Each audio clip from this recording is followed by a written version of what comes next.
Olá, galerinha do Podemos Mais, tudo certo? Me chamo Vinícius, vou ser o professor de vocês de Sociologia nessa caminhada e até a provinha do Enem. Espero que ao final dessa caminhada vocês consigam obter êxito na tão sonhada vaga, seja na Universidade Federal, seja na Universidade Privada. Mas enfim, a aula de hoje é bem introdutória, só quero deixar vocês mais cientes sobre como que surgiu a Sociologia enquanto campo científico, qual o papel da Sociologia na sociedade, enfim, tudo isso a gente vai conversando ao longo do nosso semestre aí, ao longo das aulas gravadas que eu vou disponibilizar para vocês, mas hoje a aula é mais introdutória, é mais para vocês saberem mais ou menos como chegar na Sociologia, né? Como entender a Sociologia. E é um tema que vira e mexe cai no Enem, o surgimento da sociologia, qual era o contexto social da época, quais eram as condições. Por isso que eu acho que talvez essa aula, como primeira aula, já seria bom também vocês já procurarem questões relativas a esse tema, porque vira e mexe esse tema cai no Enem também. Enfim, vocês vão perceber também que vira e mexe eu vou estar olhando um pouco aqui pro lado, mas é porque aqui é que está meu slide, sabe? Pra não me perder, porque eu tô gravando pelo celular. Que é isso, né? Pandemia é o que resta pra gente. Enfim, a sociologia, enquanto disciplina, enquanto conhecimento científico, é bem recente. Ela é datada de mais ou menos ali da passagem do século XVIII, início do século XVIII, da metade da segunda metade do século XVIII para o século XIX. Então vocês percebem que é uma disciplina recente, comparada às outras disciplinas, como a filosofia. A filosofia já é uma disciplina desde 5 a.C., com Tales de Mileto. Então, a sociologia é uma disciplina bem mais recente do que a filosofia, por exemplo. Mas a sociologia ela surgiu durante esse período da Era das Revoluções porque foi um ambiente propício para o seu surgimento, era um contexto social bem propício para o surgimento de novas ciências.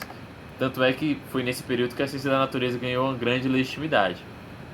Enfim, é, por que surgiu a sociologia? A sociologia surgiu com o termo chamado de física social, termo cunhado por Augusto Comte. E a preocupação do Comte, o que ele estava querendo, na verdade, era tentar sistematizar as relações sociais, os fenômenos sociais que aconteciam na sociedade europeia. Enfim, essa sistematização e esse estudo desses fenômenos sociais levou ao que a gente conhece hoje como sociologia. Mas essa sociologia, inicialmente, tinha um caráter um pouco diferente também. Ao longo das nossas aulas, a gente vai ver como que a sociologia foi mudando com o decorrer do tempo.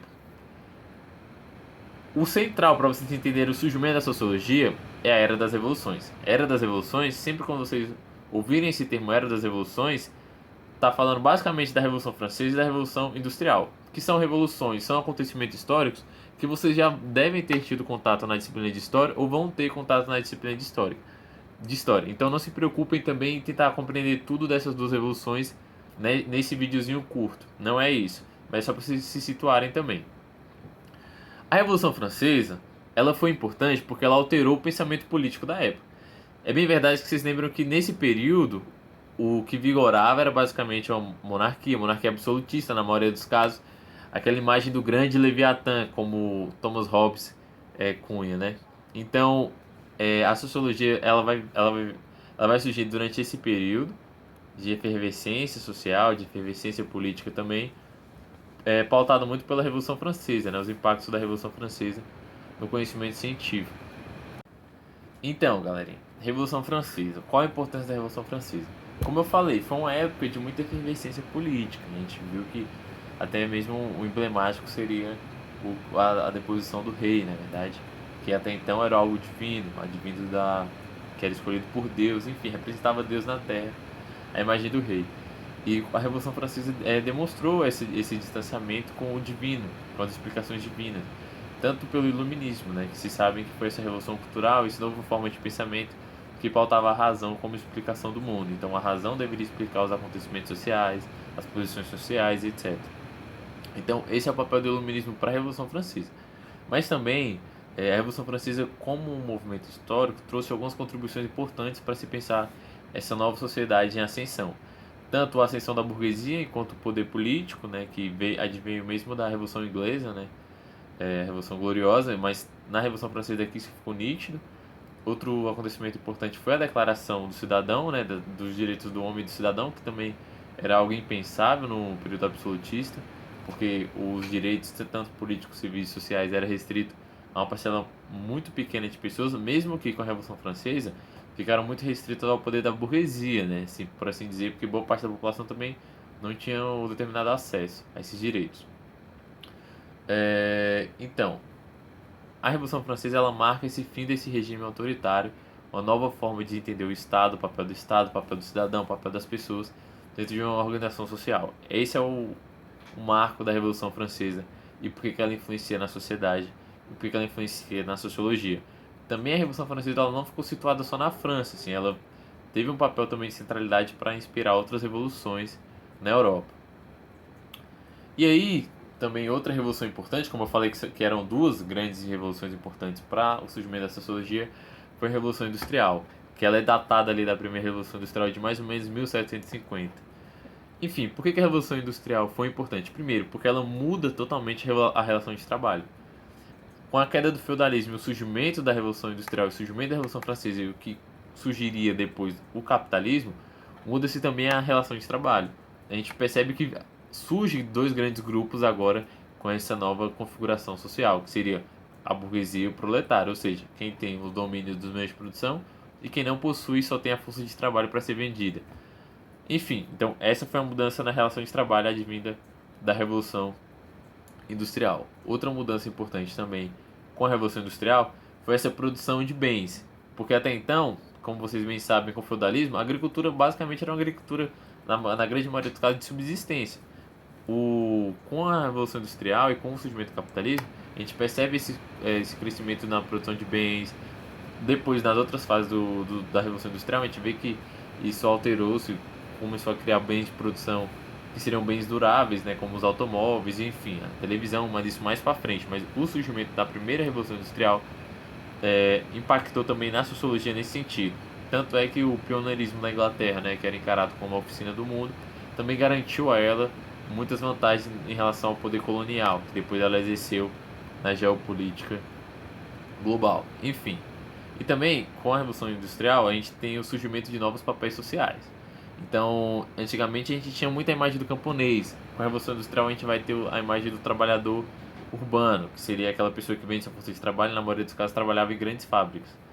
E também, como eu falei, a ascensão da burguesia, os grandes proprietários, também vem a figura dos banqueiros, vem outros papéis sociais que vão surgir com a urbanização, porque a Revolução Industrial impulsionou a urbanização também na Europa. Enfim, então essa também foi outra mudança que a Revolução Industrial propôs e garantiu, assim, por assim dizer, sua influência no surgimento da sociologia.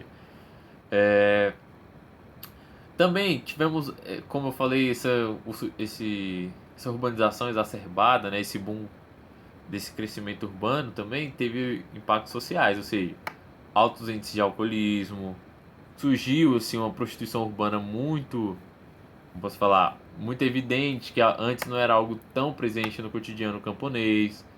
Enfim, vícios, roubos, enfim, esses problemas sociais que a gente vê que acontece muito nos meios urbanos, na verdade. A gente não está, por exemplo, livre disso aqui em Brasília. Aqui, por exemplo, onde eu moro, né, em Norte, também a gente tem alguns problemas sociais que são impulsionados pela urbanização. Outros problemas que vão surgir também com a Revolução Industrial e com a urbanização também é o papel da falta de moradia de algumas pessoas, a exploração do trabalho nas fábricas, enfim, porque vocês imaginam também que os camponeses não dotavam também de uma instrução, uma instrução técnica relevante para a Revolução Industrial, então era uma grande massa de mão de obra disponível com quase a mesma qualificação de trabalho, então os salários eram baixos, o trabalho era alto, então era uma vida degradante, por isso que a maioria dos camponeses começaram a viver na miséria, especificamente nas grandes cidades, principalmente nas grandes cidades europeias. Também tivemos o caso da degradação do espaço urbano, que foram conflitos que mais cotidianamente a gente percebe, né? Conflito com o meio ambiente, enfim, como que a urbanização afeta o meio ambiente, seja acabando afetando a vegetação nativa de determinada localização, mas também outros problemas que também impactam na qualidade de vida, ou seja, poluição, enfim, todas essas questões que vocês trabalham mais especificamente na geografia e na história. E eu acho que por fim, para fechar essa primeira aulinha com vocês, seria importante focar também em como que a ciência acabou exercendo um papel central nessa nova organização social. A introdução das máquinas, a introdução dos carros automotivos depois, nas outras fases da Revolução Industrial, mas a introdução da tecnologia no cotidiano dessa sociedade. Então, por isso que quando se fala em modernidade, ou seja, a Idade Moderna, é basicamente essa junção entre essas duas revoluções. Uma nova organização política, uma nova forma de se pensar política, uma nova forma também de se pensar a relação econômica. E muito graças também ao crescimento tecnológico, ao aumento da produção tecnológica, novas formas de se explicar a realidade, que para o Weber seria o que ele chamaria de desencantamento do mundo. Desencantamento porque a gente se afasta das explicações divinas e começa a utilizar a racionalidade no nosso cotidiano. Enfim, esse primeiro videozinho é só para situar vocês sobre essas duas grandes revoluções e os impactos dessas duas grandes revoluções para o surgimento da sociologia.